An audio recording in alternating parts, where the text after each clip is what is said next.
Welcome to NuttieBuddie Entertainment. The Ugly. Ew! Yeah. Okay, let's do it. Okay, let's start with Sarah this time. What is your first ugly for Rogue One? So my one and only ugly is I don't know. I saw them referred to as digital cameos for Grand Moff Tarkin and Princess Leia. I don't like the uncanny valley nature of it. I would just much rather, you can probably hire some guy who looks enough like Peter Cushing did to take the Grand Moff Tarkin role over. For me, we could have just had. Wait, though, was Solo out before this or after? I think Before. I'll look while Before? you finish your Because point. if it was before, they would have been really scared because of how they screwed up with the Solo movie with recasting Hans. So they're like, we're just gonna CGI everybody. So Solo was out in 2018. So 2 years after. Okay, interesting. But the difference, I think, with the backlash for that is that it's a whole movie of someone trying to be Han Solo. Tarkin in this, it's just a bit part. He's in it for what, 2-3 minutes total. You can get away, I think, could have gotten away with that much easier. For me, we didn't have to have Leia turn around. We could have just seen her from the back. We know the outfit. Yeah. We know who this is. We didn't need to have, because that CGI kind of freaks me out. And then it gets into the slippery slope of, now we've got Luke and the Mandalorian being completely CGI'd.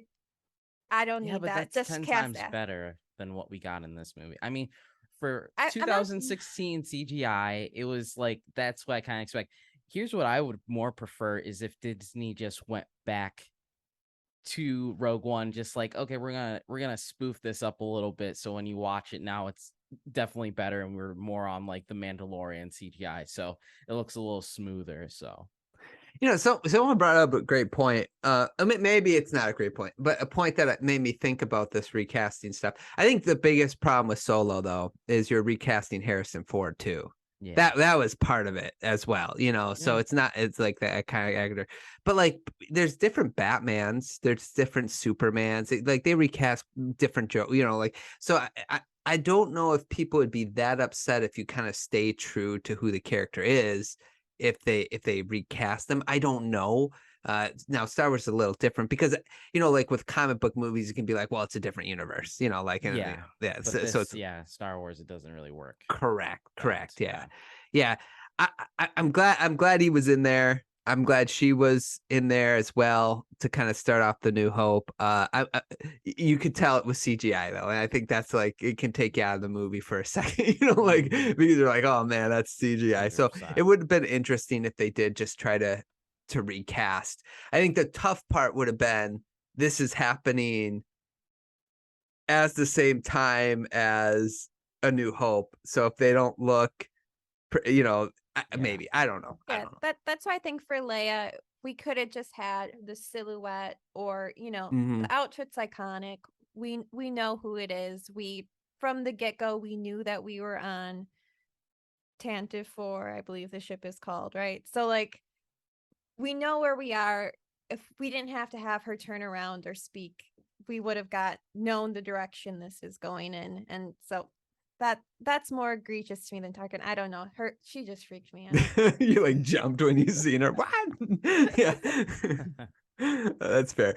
Brian, you got an ugly?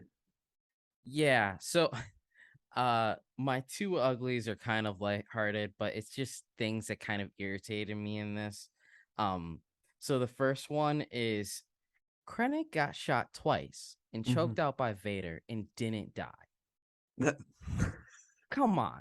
Especially the last time he got shot, like he's like getting up to watch him die. I get it, it's a movie, like maybe that's like cinematically a little bit more, in depth, but I just thought it was ridiculous how he got shot and like even choked out by Vader, and this guy's still going. Is he even dead though? Really? That's the question. Yeah. Who dies in Star Wars? Yeah, that's a good point. Did Jane Erso even die? Did Cassian? Who knows? Yeah. They'll bring him back half charred or something. Like World Between Worlds.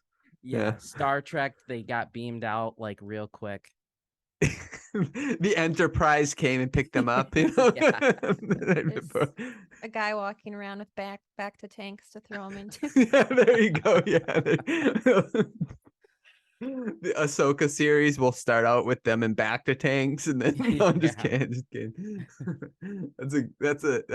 That's a fair point. How many times does a guy get shot before he dies? I know. It Like, was the just stormtroopers with armor on will get shot once, and they're done. But this guy who's wearing a cape, maybe it's the cape. Yeah, Maybe it's the cave. I don't know.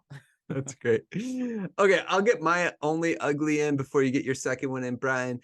So sometimes in movies they'll say something, and when you say that thing, and then like they do that thing, but it doesn't do what they say that thing does, it kind of annoys me. So there was that moment with Saul when Guerrero when the pilot came, and they gave him to that mind wiping alien.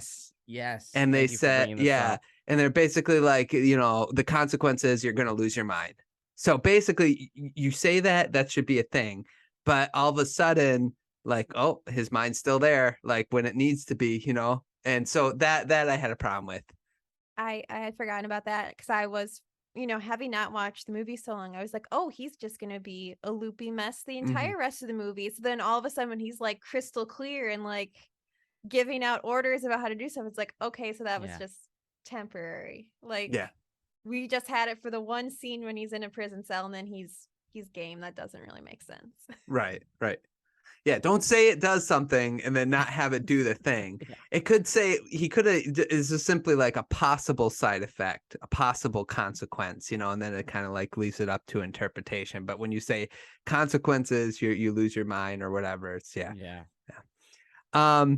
Brian. Yeah. So my second ugly is I love the movie. I love how cinematically, like all these characters you love, just they don't make it, and that makes for such a great movie. But the one death I can't get behind is Bodhi. Like the way he goes out is so depressing. It's so depressing.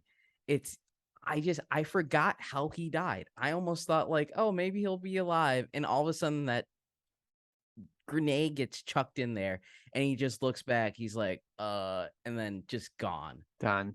Ah. Yeah. So hard to watch. I wish somehow he was the one that like made it off, but Yeah, because he could have probably blend in with the Imperial officers or whatever afterwards because he used to be, part of the Empire. Yeah. I mean, he was manning the ship, so if anything, he could have just taken off with the other, cruisers that were in the sky. So yeah. And a Disney Plus spinoff series as well, taken off to Disney Plus. That's fair. Was there one character that you thought like that was the best way to go for that character? K2, I would say. K2, I like that, like him just, giving his life up, trying to get all those stormtroopers while they're trying to get the hard drive. Like that was like very heroic way for him to go out, I thought. So yeah. Sarah, did you have one? I would agree with that. Yeah, him sealing off the door, making sure no one could get through, and then just taking it all on himself. Yeah, it was sad. He's great. Yeah, I'll throw Baze in there too. I really like him mocking his friend the entire time, and then when his friend died, he's like kind of finally, like the forces. I'm one with the force. The force is with me, and he kind of like embraces who his friend was, and so I kind of like that interaction and death as well. Honorary shout out to those two. Like they made the movie great. Like the blind guy and the heavy artillery guy in that. They were a great duo to like add to the team. So yeah, I hope everybody listening understands that's part of like when we were talking about the greats that were part of the characters we were all talking about. Them two were part of that. They were great. Maybe we should have been more specific about them, but I thought they were funny together. They were really funny together. They were a great team together. I would actually like a little bit more backstory on them, because obviously they guarded the temple of the Kyber crystals. It sounded like for the Jedi. He seems to be force sensitive. I wonder if he has Jedi training. But we don't get any of that stuff for them. So that would be an interesting duel to bring back to have a little like, pre-series about them. That'd be kind of cool. Yeah. Okay. That's all the uglies. Thanks so much for listening to our review of this movie, doing the great, the good, the bad, and the ugly. Let us know in the comments below what is your great, good, bad, and ugly, or if you have a problem with one of ours, or even if you agree with us. Please subscribe to the channel, like the video, check out our podcast in one of the links below. Also, follow me on Instagram at NuttieBuddie_Entertainment. Thanks so much for listening. I hope you guys enjoyed, and we will talk to you guys soon.